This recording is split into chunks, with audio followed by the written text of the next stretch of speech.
proposal, the tax increment financing proposal at Harbor Point, has prompted quite a bit of controversy. Do you think the city's current level of subsidy is over the top on this district?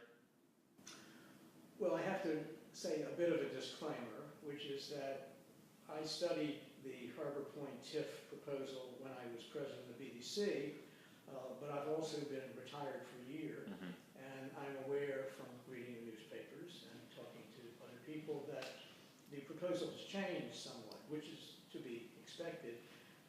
The major change is it's much less. That I recall the original proposal was around 150 million. And part of the way I saw our role at BDC was whatever the request for a public incentive was, how to make it the minimum necessary public incentive. So we had numerous conversations, not only with the developer, now the B development company, but the city has employed for many years one of the national experts in TIFs, a company called Municap, a gentleman named Keenan Rice specifically. BDC didn't employ them. The city finance department employed them. So they would be at arm's length from BDC, who some people think is all, pro-development, whatever it is. And Municap's role was to advise the mayor and the finance department on the reality of the need for a TIF, the comparison of the request to other TIFs around the country, and projecting to the best of one's ability to project what are the future benefits and what are the risks. And they've been terrific. So they've been very much involved. The Harbor Point is a classic problem in a city like Baltimore. If you saw it on a map from 30,000 feet, then you'd say, what a great site. It's on the water. Then you get down a little closer, and you say, what's the history of this site? The most polluted site in the city of Baltimore from the days of Allied Signal. And capped with a $100 million cap, which just looks like an asphalt surface, and then an engineering device called a slurry wall, which is like a big bathtub built all around the site, because the pollution from Allied Signal was not only flowing into the soil, it was flowing out into the water. So the combination of the cap and the slurry wall are the best science to try to keep the future from being further polluted. But if you were on the site today, you'd see a little building, and every once in a while you'd see a truck, like a big water truck. And they're picking up water out of wells in the site, storing it temporarily in the building, carting it out, and getting rid of it. So there's still polluted water down under that cap, and probably will be there for as long as anyone can think about. So the challenge for a developer is real and also psychological. Real is the science good enough to protect people from any residue of the problems of the past, the environment. The psychological one is equally real. Let's call it marketing risk. It's to convince people who the developer would like to come and be in an office or be in a hotel or in part of the development which is off the cap, a couple acres along Caroline Street, that it's a safe place to be. That's not an easy psychological barrier to get over. So when people focus only on the reward side of development, they should also see the risk side. And the risk side is not only, of course it's going to work because it's a site on the water. It has the environmental things we've just talked about. It also has a very minimum access currently, which is Caroline Street. Now you can use Caroline Street to service maybe one building, two buildings, but there are millions of square feet entitled to be built on Harbor Point. And after a certain number of buildings and people on the site, Caroline Street will be backed up for a mile, and it won't function, and people therefore won't go.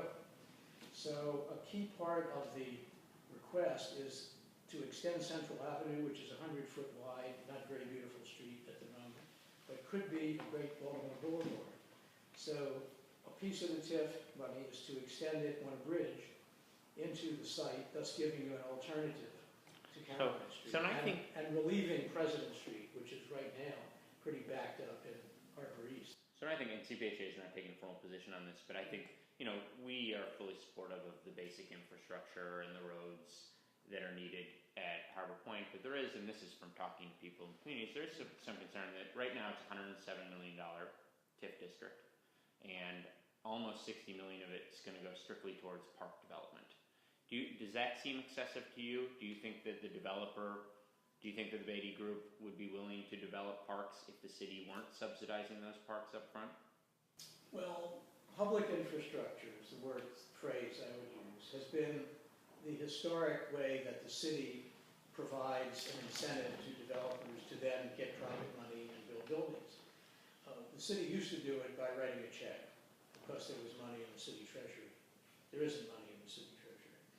So the alternative is to say, we'll take the chance that a developer will or won't build parks or promenades or whatever, or we'll look for non-check writing ways to fund those kinds of uses. And the two in Baltimore are TIFs for tax increment financing and pilots, which are payment in lieu of taxes. The pilot reduces the amount of taxes the developer pays. It's just a state bill that the city has used for many years. The TIF, in my view, is equal or better to that because it doesn't reduce the amount of taxes the developer pays. And notwithstanding some testimony to the contrary in recent days in the city council, there is no city risk, you say that one more time, no city risk by the taxpayers of Baltimore on a TIF. And that's because Brodie will... Because the developer is 100% on the piece of paper that says if the future projections of revenue, which is what pays the debt service, the principal and interest like your mortgage on a TIF, if those estimates are the best of everybody's ability, if they are inadequate, then the developer, not the city, is required to step up. And in reality, in the history of TIFs in Baltimore, there's only been about 7 or 8. You read the papers occasionally, you think there have been 100. There aren't. There have been several where, particularly because of the recent recession, the developer could not pay, the revenue was not paying the amount necessary for the TIF. The developer then got a letter from the city saying, you have to step up per our agreement and pay it. Clipper Mill and Woodbury, not far from where we are today, was an example of that. And there have been 1 or 2 others. Of course, ideally, that's not necessary. Some people have said there's a moral obligation for the city. I don't think there's any basis, in fact, for that. So I think it's quite clear to me that the city is not at risk in using the TIF. And other cities, Chicago has more than 100 TIFs. It is the major way that they have incentivized developers to move forward. So I have tried to explain to the best of my ability to 4 recent mayors that although politically difficult, which it always is, and there should be robust debate, which there certainly is underway at Harbor Point, that I don't see an end to Baltimore having to find some incentive for parks and promenades and infrastructure, streets, utilities, that's the basic infrastructure definition, to help developer to move forward. So that brings me, and I think you've answered this question. CPHA met with Carl Stokes the other day, the council member who's been in quite opposition to the development. He actually suggested we shouldn't use TIF at all, we should do a pay-as-you-go system. But from what I just heard from you, you would actually say the city coffers doesn't even have, that's actually just not a possibility. Is that correct? That you would have to? That is regretfully correct. Yes, there is no pay-as-you-go possibility. The city has been very prudent in its management. And the reason that TIFs are useful is they are not general obligations of the city of Baltimore, and therefore the taxpayers like you and me. What has gotten cities like Detroit, the current poster child for how not to operate a city, is there was not that kind of fiscal management. Baltimore bond rating, in my experience over the last 16 years at BDC, has actually improved because of the prudent fiscal management of the city.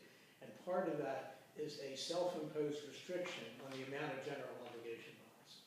So that makes Baltimore look good to the Standards & Poor and the Moody's, who are the people who rate the bonds up in New York. Detroit, different story. We don't want to be in that category.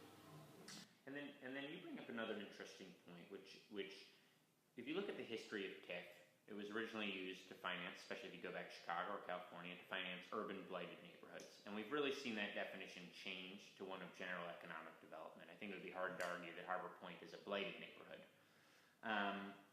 Do you think TIF policy is being abused, or do you think this is an appropriate use of a financing tool?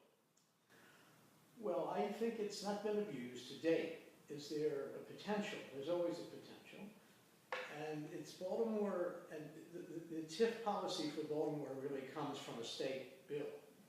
So I think it'd be perfectly proper if at a point in time, such as the next legislature, the state holds some hearings about the use of TIFs, not only restricted to Baltimore, they've been used in Anne Arundel County, they've been used in other places, and say, I think it's a healthy thing to do, to periodically have an independent review of the use of TIFs, of enterprise zones, of the various state authorized incentives, and see what the picture is. Baltimore also is a conversation that I had with the finance department and other people, and out of that constructed, and it's in writing and should be public, I don't think there's any question, it's a public document, of a TIF policy, which also restricts the total amount of TIF out at any time, approved at any time, to some percentage of the city's assessable base. And that was done even without the sense of moral obligation to say to the rating agencies, here's another self-imposed box that Baltimore is going to put itself in. We're not just going to go willy-nilly and do 100 TIFs. So I think it's been handled to date with restraint, but if that's a future concern, fine. Let the legislative bodies have some hearings, call in some independent experts, have a review, have public input, see what they find out. One last question about Harbor Point. Given there is a large upfront subsidy, I realize it's indirect in the form of tax income and financing, does it bother you that Harbor Point has absolutely no affordable housing on the site? Well, I'm glad you asked that. Sometimes the best motives don't produce the best results. The city's bill that created affordable housing does not work. There's no simpler way to say that. And it needs to be revisited right now to create a bill that does work. The current bill says, here's a way to do affordable housing. You go to the housing department, you ask them to, in effect, fund this. They say, we don't have any money to do it, and therefore there's been almost non-affordable housing built under that bill. We shouldn't be fooled by a bill that is failing to perform. We should revisit that if we're serious about getting affordable housing, not only in Baltimore, but in the region, and in some rationally distributed way.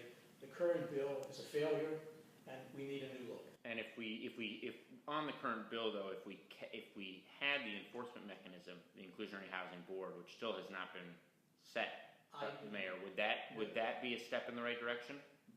It would be a very small step in the right direction, but the problem with the bill is it looks to a funding source that doesn't really exist. So unless there is a serious funding source and an understanding of the two kinds of funding it takes to do affordable housing. One is the capital cost, and the second is the operating cost, if you're to subsidize you or me as living in an apartment. The operating cost is sometimes far higher than the capital cost if you extend it out over a lease term of 15, 20 years. So there's got to be an honest and serious look at what it takes to do affordable housing in Baltimore. Other cities seem to have come through that, such as Seattle and Portland, and figured ways to do affordable housing. Baltimore has not really done it in a realistic way. And in a realistic way, to look at the whole city and maybe even the region and come to grips with the real cost versus we did a nice theoretical thing by passing a bill. We've now seen the bill for several years, and there's no question of anybody that I've spoken to who says it's a workable bill. It is not.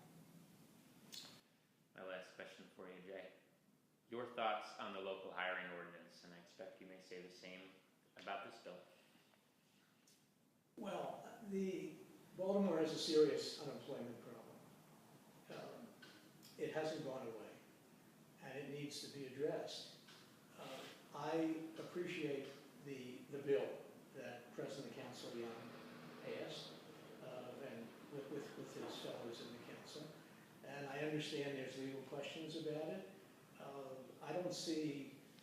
I don't have personally a problem with trying to see how that bill would work, and if it's challenged, to figure out what the legal challenges are, and if it needs to be amended, which typically bills when major policies do, then you go back and amend it. But I think the motive is a noble one, and the practical problem is right in front of us every day on the street corners of Baltimore, of people who need jobs.